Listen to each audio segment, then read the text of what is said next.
Broadcasting from the business capital of the world, this is the Podcast Business News Network. And welcome back, everybody. I just love talking to this woman. She offers so much in terms of being grounded and a look at life that we don't normally think of.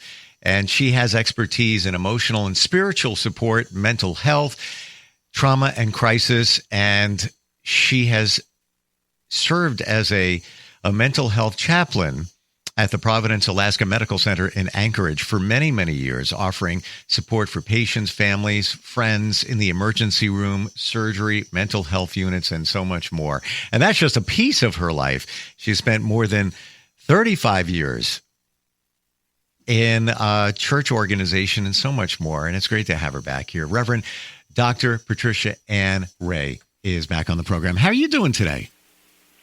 Great. Fantastic.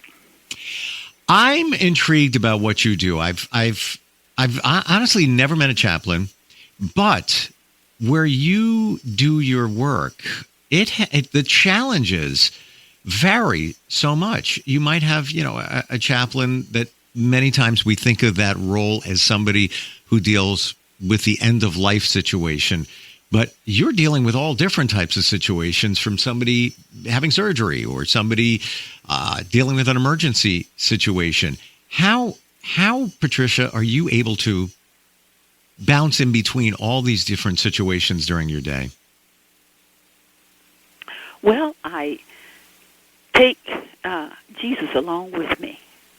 I speak to him before I encounter any situation that I'm called upon to do. I say a short prayer to him, and he knows who I am because I talk to him at all times. And so when he hears his voice, he responds. That helps me get through my day. I want to focus on that for a second. I believe that many of us believe in a higher power, be it God, Jesus, whoever, but we don't know how to communicate. So when you're in those situations, what do you say? Like, okay, let's say you have somebody that emergency situation, somebody's loved one was brought in. They're in a compromised situation, but with surgery and emergency services, things can be all right. You're dealing with the family right now. What do you say? What do you say to your God, to Jesus? On my way, I get a call, and on my way, I start praying to the Lord, and I said, lead me, guide me. Tell me what to say to your people today. I really want to be a blessing to them. Encourage my spirit right away, so that I can cause them to be able to relax and know that it's not over till he says over. So I just start talking to him, asking him to help me to explain what the doctors has explained to me, so I can give it to them in a way that they can hopefully receive it. And I'm there to encourage them, comfort them, body, mind, and spirit, and just try to put them at peace for that moment. How do you hold yourself together? It's got to tug at your heart sometimes. Some situations can be more emotionally draining for somebody like you in that role. How do you hold it together? Well, there are sometimes I can't. And if the tears fall, I let them fall, so they'll know that I'm genuine. I'm with them. I feel I'm not numb to every situation that come along. I just be me. But if I can't, I do try to hold it together and say common words, speak from my heart, try to ease their way, comfort them, listen to them, let them know I'm exploring their concern. And no matter what it is, I know I can't fix it, but I can try to ease their way. It has to be very challenging because they're looking to you for strength. It's almost as if you're the conduit to God. I respect you. I got to tell you, I don't have any other words except that. It is such a challenge to be in your position. You don't know what you're going to face. You could get a phone call in 10 minutes from right now, and you got to make your way, downstairs and deal with a situation maybe you've never dealt with before. And you don't know how that situation's going to go. You know what? I guess it takes a lot of faith on your part. It does. It does. And I lean on God for everything, and really much more for those kind of situations, sure. Because I want to be a blessing to them. I want them to know that God's got this situation, and just keep the faith. Hold on. Don't give up. Don't give out. And don't give in. But look to Jesus. What do you say to somebody, Reverend Dr. Ray, when something doesn't go as planned, and we've dealt with challenging situations quite often, and somebody says to you, why did that happen? Why did God let that happen? Why does it have to happen? How do you respond to something like that? I pause. And try to calm my voice, because I don't want to say anything to make it worse than what it is to them. So sometimes I might not even respond. I let them hear what they're saying to me. But if I do, I know that He give it, He take it. Blessed be His name.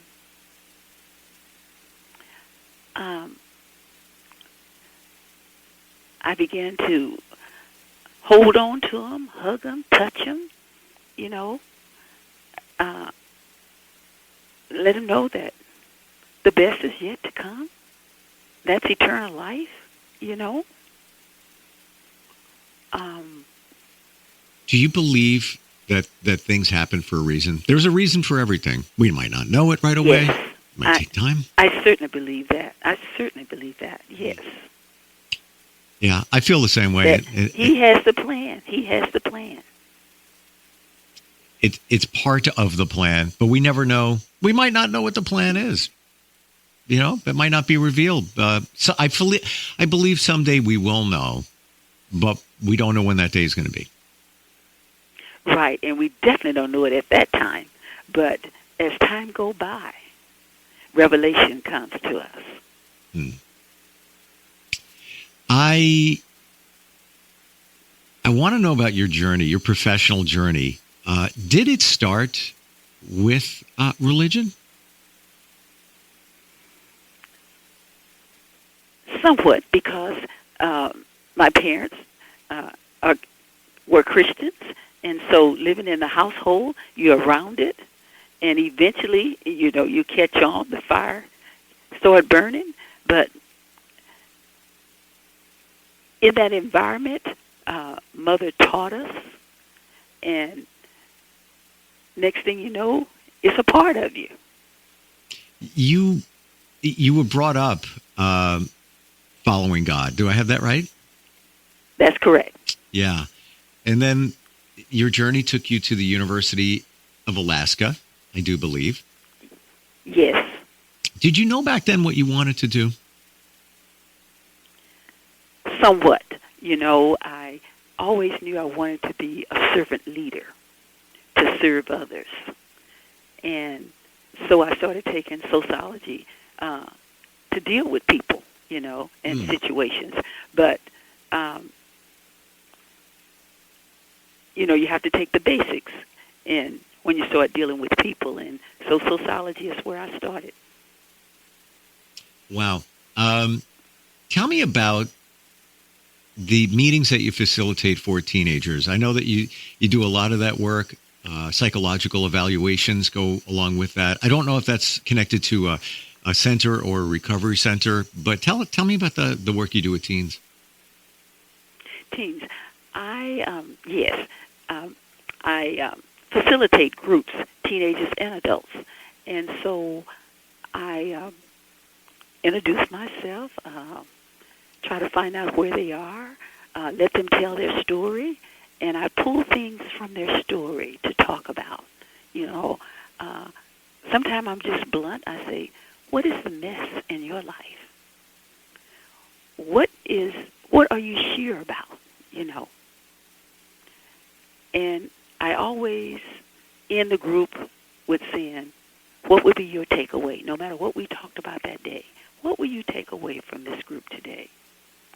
But I'm trying to find out what's on their heart. How can I help? How can I encourage them? How can I help them move forward? How can I let them know how important it is to write their goals down for life? What they think they want to do with their life. It's interesting that you encourage them to look at the future in I would have to say, a loving way. There's a lot, we don't even as adults write things down. We think we can process it in our minds. And, you have a thought, you have a challenge going on, and instead of writing it down, you just go through life with it. I call it just ping-ponging in your head. But you never really get clarity on a situation until you actually write it down. And it's just so impactful. It's even research has been done that even shows that when you make the mind-to-hand connection and you write it down, you're solidifying the thought. But many of us don't do that. We don't, as adults, we don't even think about that because we think we can think about it and have it up in our mind. But it's probably the worst thing you could ever do. And be vulnerable enough to talk about it. Reach out, share. It's okay. What's your advice to somebody who feels a calling to God, but they just haven't given themselves up, if you will? Just that they're on the fence. They believe, but they're not 100% sure, and they kind of gravitate there, but they haven't just fully just opened up their arms and their hearts. What would you say to somebody like that? I would probably say, if you can, be in the presence of someone, a mentor, or a therapist, or someone that can help you come to a conclusion, or study, whatever area you feel that your calling is in. Pick up a book, read, ask questions. Yeah, I think that's what I would do. Interesting. Okay. Ask questions. What questions would you ask, and who would you ask them of? If you're somebody that's hasn't fully, the best way I can describe it, dedicated themselves to God or given themselves in that direction. I would ask questions to someone I feel that I could talk to that wouldn't think that I should know these things, but they would come to my level and answer my questions. So, like I say, it could be a mentor, it could be a relative, it could be a pastor, priest, bishop, someone that you feel comfortable with that would share with you and be happy that you are searching. You're yearning for something greater and better for your life. If you changed anything about your journey thus far, what do you think it would be, if anything? If I changed something about my journey, I would probably, that's a good question. Or how about this? You're looking at yourself and you're 20 again. Your 20-year-old self is staring you right in the face right now. What advice would you give him? What would you tell him? To listen. Try things for yourself. Listening to people that have wisdom, knowledge, experience, and then try things for yourself. You feel that you maybe didn't do that so much when you were that age? Yes. There were times that, Mother would have some rules and regulations, and, I would just experience things for myself. Yeah. And confidence. And confidence. When you're younger, some of us didn't or don't have a lot of confidence to explore and move things forward, take a little bit of a risk or a chance. Exactly. That risk. That's a good word. Yeah. Yes. And I don't mean, just throwing all caution to the wind when I say that. I'm saying just take a chance. You're in one job. Instead of it being an okay job, there's another one over here. Try it. Take a chance. Leave one, go for the other. See if it's something more fulfilling, makes you feel good. I know that you had been contemplating a life coaching business. Did you get that going? Just about everything except the website. Oh, good for you. Wow. Yes, I'm excited about it. I named it after my mother. Her name was Leola Jewel Moody. I named it Jewel Life of Coaching because she was the jewel in my life. Oh, that is wonderful. And my mom's name was Rose, and she was the rose of my life. Oh, wow. That's why we connect so well. And I'm gonna be honest, and I've said this before. When I ask for signs from her, I get them, and they're very specific. Beautiful. Very beautiful. And do you ever get them from your mom? I do. And things come up. I can just hear talking to me, speaking to me, saying, I told you so. Can I share something with you? And I really want your that sounds like my mom, actually. Can I share something and get your feedback on this? Sure. And it's been weighing heavy on my mind. So I'll ask for signs. I'll get them. They're very specific. Example, I'm staring at one right now on the wall, and that's the password to my Wi-Fi here in the studio office. I asked my mom, send me a sign. It's been a while. Just, I want to hear from you. They come in, they install a new modem, flip it over, automatically generated password, 4 digits, -rows, -2 digits. And to me, I got my sign. And that one of many very specific like that. In my belief so far, that's her sending those signs. Now, I was in church a couple of weeks ago, and essentially they were saying that nobody can do anything except God, things like that.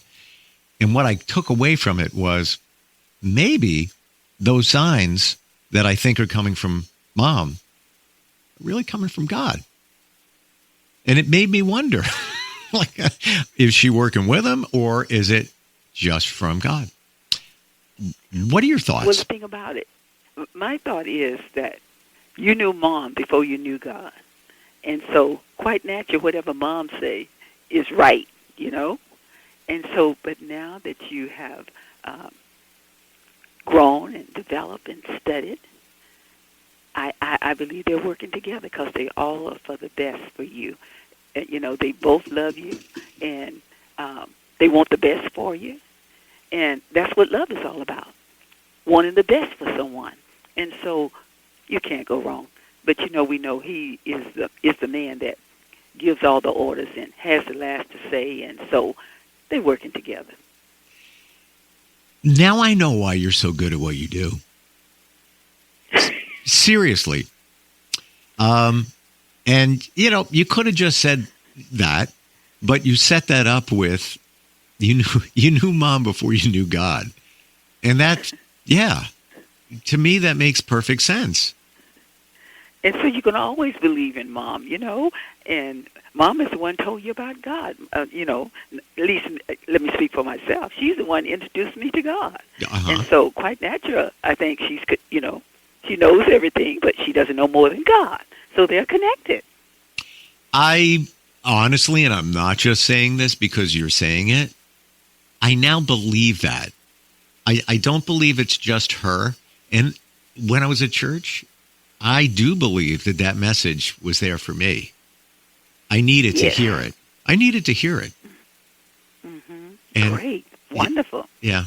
It's interesting when you really open up your mind and your heart to what's around you Doesn't necessarily have to be something, religious or spiritual, but just seeing the signs, or even just, practicing gratitude. I detect that you're somebody that does practice a lot of gratitude. And being in the spirit to receive, because you went there to worship and to receive, to give and to receive. You go there with the mind to worship him in spirit and truth. And so in doing that, you receive. And so that message was for you to know that he's in charge. But Mom wasn't all wrong. Mom was the foundation until we met God. It is so true. And she was very religious. So, I believe they're working together there. But I guess the bottom line here is I'm receiving messages, and they're very specific, and they support me. So, whether it's her exclusively, whether it's them together, whatever the situation is, it offers something to me that I need at the moment. And, whether somebody wants to believe it or not, I'll take that to my end. Because they're so specific. Wonderful talking with you. Really is. You have such an amazing way about you, even just to explain something or express something. That's why you are our professional of the year, and you do what you do. Seriously. Oh, thank you. Thank you so much. Wonderful talking with you. The Jewel of Life Coaching, you're still working on the website. That's. I hope you share that with us when you get that together. I will. I'm excited about it, because it's all about Mom. I'm excited about it because this is what we need in life, and I'll bet you that was a calling for you. Listen, I've got all of this behind me or within me in your journey of helping others, and this is just another extension of it, and I think it's fabulous. Thank you. Oh, well, thank you. Thank you so much for being here, Patricia Ann, and all the best. And happy Valentine's Day, by the way. Oh, and same to you. Oh, well, thank you, and we'll talk soon, okay? Sounds great. Appreciate Look it. forward to it. Same here. We'll be God right bless. back.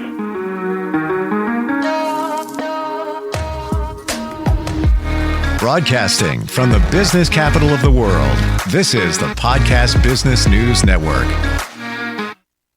Adopt US Kids presents Multiple Choice Parenting. Your daughter just had her first breakup. Do you A, put yourself in her shoes? How could he do this to you? And for Sheila, she has split ends. B, console her? Oh, sweetie, this is going to happen a lot. 4, maybe 5 more times before you get married. C, take charge? Got to get this all straightened out. Give a little talking to, man to man, mano a mano. Hey, Steve! It's now a good time? No? Okay, no problem. Bye. Or D, help her find a new boyfriend? I know a great place to meet boys. The internet. Nice, single boys. Never mind. How about some ice cream? As a parent, there are no perfect answers. But you don't have to be perfect to be a perfect parent. Thousands of teens in foster care will love you just the same.